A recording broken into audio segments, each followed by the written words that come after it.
प्रिय श्रोता नमस्कार। कार्यक्रम वेद पाठशाला में आपका हार्दिक स्वागत है। इस कार्यक्रम में हम परमेश्वर के वचन का विस्तार पूर्वक अध्ययन किया करते हैं, जो आपकी आत्मिक उन्नति के लिए लाभदायक सिद्ध होगा।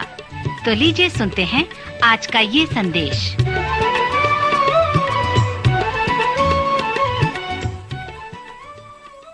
प्रिय श्रोता मित्र, वेद पाठशाला की अगली कक्षा में आपका स्वागत है।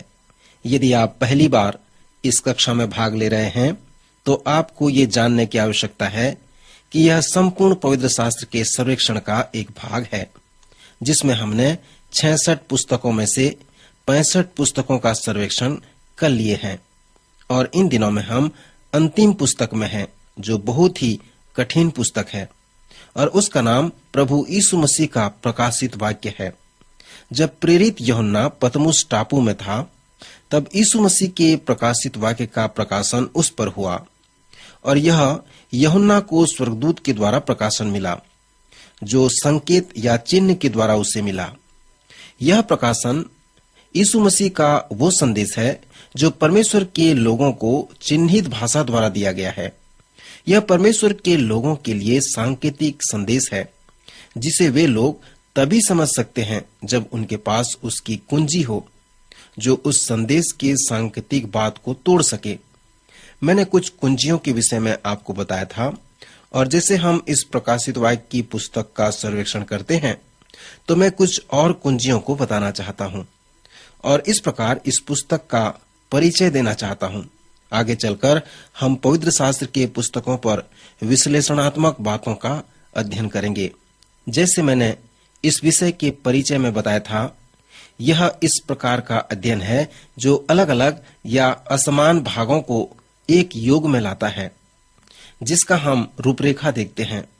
सो यह अध्ययन एक परिचय, रूपरेखा व सर्वेक्षण है जो बताता है कि कैसे प्रकाशित वाक्य अन्य 65 पुस्तकों के साथ फिट बैठता है और कैसे वे 65 पुस्तकें प्रकाशित वाक्य के साथ फिट बैठते हैं।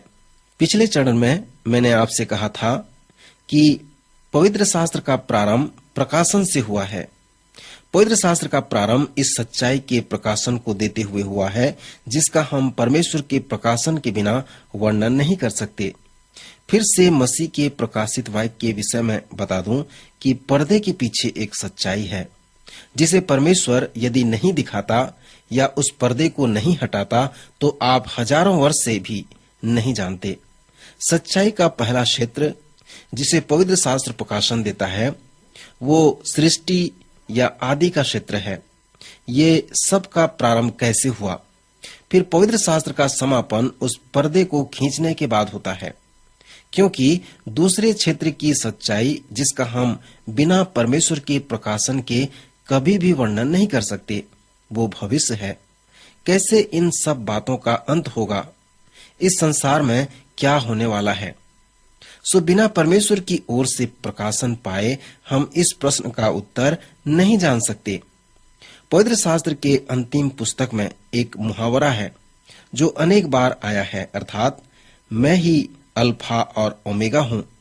यह इस प्रकार है कि मैं ए और जेड हूँ। यूनानी वर्णमाला में पहला अक्षर अल्फा है और अंतिम अक्षर ओमेगा है। सो उसने कहा, मैं अल्फा और ओमेगा हूँ, अर्थात मैं ए और जेड हूँ, आदि और अंत हूँ।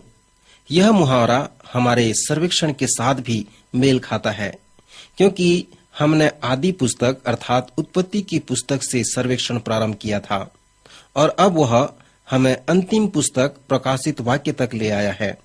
सो अब हम उसके प्रकाशन का अध्ययन करेंगे, जो है, जो था और जो आने वाला है। जो सर्वशक्तिमान है, यह कहता है कि मैं ही अल्फा और ओमेगा हूँ। आदि व अंत का प्रकाशन एक तरह से हमें इस पुस्तक के 4थे अध्याय में बताया गया है। एक कुंजी है जो इस सांकेतिक पद्धति के कुंजी को तोड़ता है। यह पुस्तक चिन्हित भाषाओं में है, अर्थात यह प्रतीक व चिन्हित पुस्तक है। जब हमने यीशु के शिक्षा का अध्ययन किया था, तब हमने उसके दृष्टांतों को देखा था। दृष्टांत वो कहानी या वो उदाहरण है जो उस सच्चाई के विषय में बताते हैं जिसे हम सीखना चाहते हैं, ताकि जिस सच्चाई को मसीह यीशु सिखा रहे हैं उसे हम समझ सकें। अब प्रकाशित वाक्य वो पुस्तक है जिसमें चिन्ह भरे हुए हैं, क्योंकि यीशु मसीह के प्रकाशन में जो विषय हमें दिया गया है कि यीशु मसीह जो है, जो था और जो आने वाला है, जो सर्वशक्तिमान है, यह कहता है कि मैं ही अल्फा और ओमेगा हूं। प्रथम कुंजी जिसके विषय में हमने बताया था वह पवित्र आत्मा है, और बिना पवित्र आत्मा के हम आत्मिक बातों को नहीं समझ सकते। और जैसे हम प्रकाशित वाक्य में आते हैं तो यह बिल्कुल सत्य है। प्रकाशित वाक्य की पुस्तक जो भविष्य के विषय में बताता है, बिना पवित्र आत्मा के जो मूल कुंजी है, हम नहीं समझ सकते। यीशु के अनुसार आत्मिक सच्चाइयों को प्रकट करने के लिए पवित्र आत्मा का कार्य ही विशेष भाग है। इसलिए जब हम भविष्य के क्षेत्र में आते हैं तो आत्मिक बातें अभी भी पूर्ण होने बाकी हैं। सो हमें उस मूल कुंजी अर्थात पवित्र आत्मा की आवश्यकता है। पर जब एक बार हमारे पास मूल कुंजी पवित्र आत्मा है तो अगली बात हमें जो जानने की आवश्यकता है वो पवित्र शास्त्र के आधार पर प्रकाशन के चिन्ह हैं। पवित्र शास्त्र के उन चिन्हों को समझने के लिए हमें देखना है कि वे वचन में कहां से हैं। सो जब आप उन्हें प्राप्त करते हैं तो ये समझना है कि सर्वप्रथम वे किस स्थान में पाए गए, तभी आप उन्हें समझकर प्रकाशित वाक्य की ओर फिर आ सकते हैं। और उस उदाहरण को ध्यान में रखते हुए जो इस पुस्तक का मूल विषय है कि मैं ही आदि और अंत हूं। जंगल के मिलाप वाले तंबू और सुलेमान के मंदिर में महायाजक कवच पहनते थे, जिनमें सोने के अलग अलग खंड होते थे, जो इस्राएल के प्रत्येक 12 गोत्रों को प्रस्तुत करता है। सो चौथे अध्याय को हम देखते हैं तो जब स्वर्ग में एक द्वार खुला हुआ है और वहां सिंहासन में कोई बैठा है, और जो बैठा है वह यशब और मानिक सा दिखाई पड़ता है, और उस सिंहासन के चारों ओर मरकत सा एक मेघधनुष दिखाई पड़ता है। सोने के वे बहुमूल्य मानिक इस्राएल के 12 गोत्रों को प्रस्तुत करते हैं। प्रथम मणि रूबेन के गोत्र को दर्शाता है। रूबेन जो था वह 12 गोत्रों में प्रथम था, और उसके नाम का अर्थ है देखो मेरा पुत्र।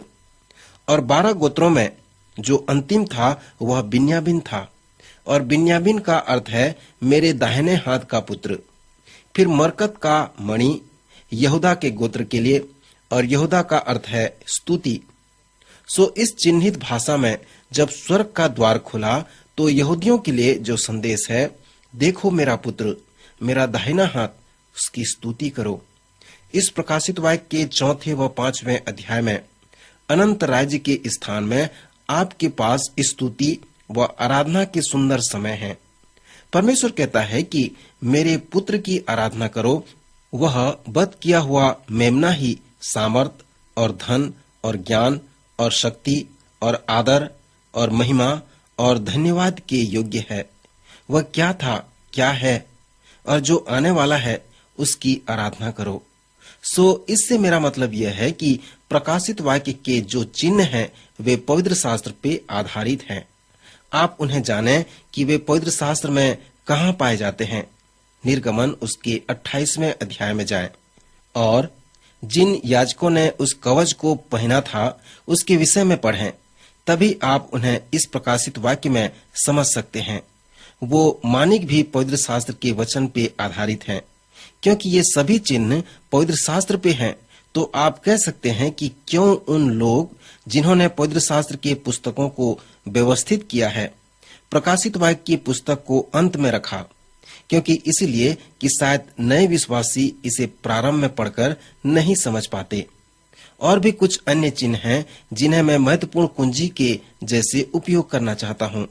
उदाहरण के लिए प्रकाशित वाक्य उसका पहला अध्याय 4 पद, 4 अध्याय 5वां पद और 5वां अध्याय 6वें पद में परमेश्वर के 7 आत्माओं के विषय में बताया गया है। यूहन्ना की ओर से आसिया की 7 कलीसिया के नाम, उसकी ओर से जो है और जो था और जो आने वाला है, और उन 7 आत्माओं की ओर से जो उसके सिंहासन के सामने हैं, और उस सिंहासन में से बिजलियां अर्थात गर्जन निकलते हैं, और सिंहासन के सामने आग के 7 दीपक जल रहे हैं। ये परमेश्वर की 7 आत्माएं हैं। और मैंने उस सिंहासन और चारों प्राणियों और उन प्राचीनों के बीच में मानो एक वध किया हुआ मेमना खड़ा देखा।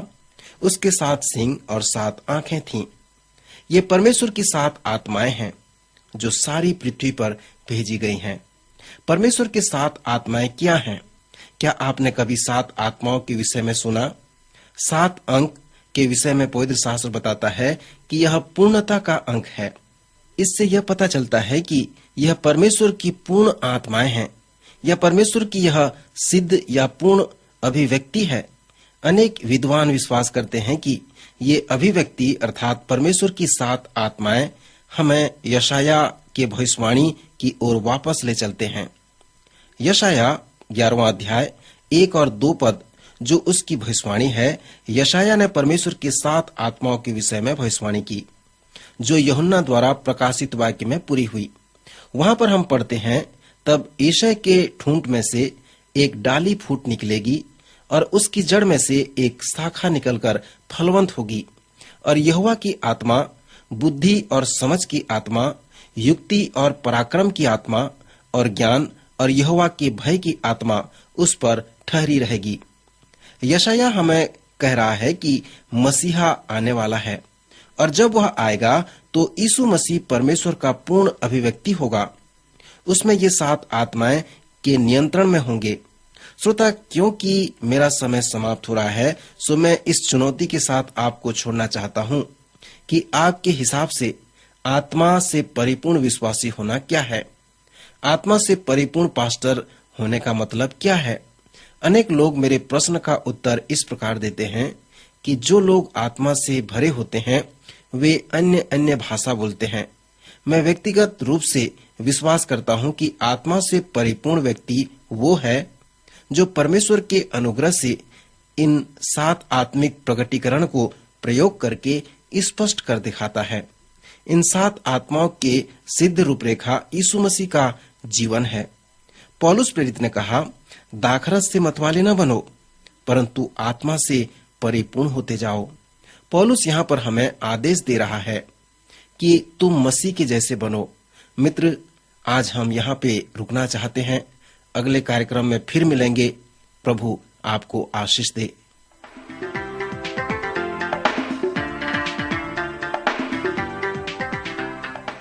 अभी आप सुन रहे थे कार्यक्रम वेद पाठशाला।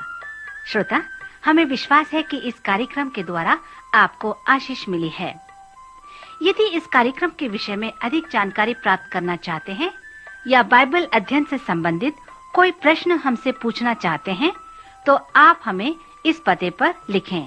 हमारा पता है कार्यक्रम वेद पाठशाला, post box number 713, EN post, Faridabad 7। पता एक बार फिर सुन लीजिए। कार्यक्रम वेद पाठशाला, post box number 713, EN post, Faridabad 7। आज के कार्यक्रम का समय यहीं पर समाप्त होता है। अगले कार्यक्रम में आपसे फिर भेंट होगी। तब तक के लिए नमस्कार।